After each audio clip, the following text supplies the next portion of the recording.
முஸ்லீம் அல்லாதவர்கள் தங்களுடைய மாட்டு இறைச்சி நிறுவனங்களுக்கு அரபியிலே பெயர்களை வைத்துக்கொண்டு அரபு நாடுகளுக்கு இந்தியாவிலிருந்து மாட்டு இறைச்சிகளை ஏற்றுமதி செய்து வருகிறார்கள் என்பதை நாம் எல்லாம் அறிவோம்.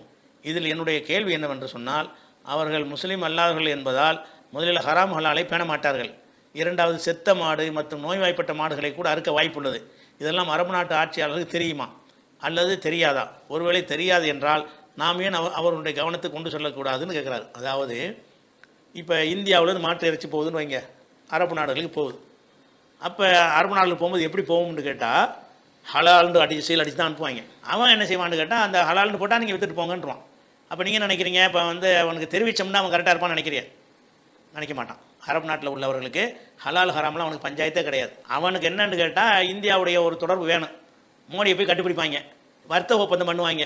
நம்மகிட்ட நீ இதை வாங்கி ஒன்றது அதை வாங்கிக்கிறேன். அதுக்காக வேண்டிய ஹலால் ஹராமானதையும் ஹலால்னு சொல்லியே என்ன செய்வாங்க, அவன் கொடுத்தான்னா வாங்கி அனுமதிப்பார்கள்.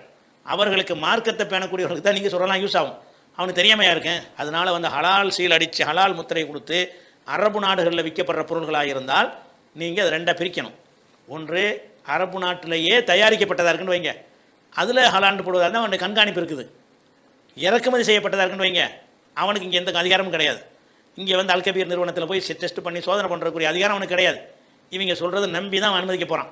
அப்படிங்கும்போது அவன் கேர்லெஸ்ஸாக அதை செய்கிறான், காசுக்காக செய்கிறான் அப்படின்னு நல்லா தெரிய வந்துச்சுன்னு சொன்னால் அந்த மாதிரி பொருளை வாங்காது. வெளிநாடுகள்லேருந்து இறக்குமதி செய்யப்பட்டு அதை ஹலால்ன்ற இந்த வெளிநாட்டுக்காரன் சொல்கிறத நம்பி இந்த அரபுகள் உங்களை ஏமாத்தினான்னு சொன்னால் அது எந்த ஒரு மாடலில் வச்சுருந்தாலும் சரி, அது எங்கே மேடின் எங்கேன்னு பாருங்கள்.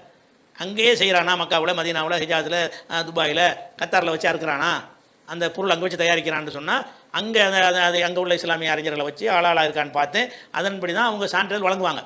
நம்பி நீங்கள் சாப்பிடலாம். நீங்கள் வெளிநாடுகளிலேருந்து இந்த மாதிரி இறைச்சிகள்லாம் இறக்குமதி செஞ்சான்னு சொன்னால் அது கண்டிப்பாக என்ன செய்யாது, ஹலால் கிடையவே கிடையாது.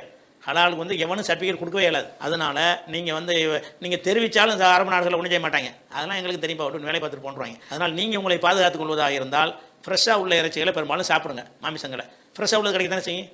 இறைச்சி கிடைக்கவே செய்யாதா? கிடைக்கும். ஃப்ரெஷ்ஷாக உள்ள இறைச்சிகளை வாங்கி சாப்பிடுங்க.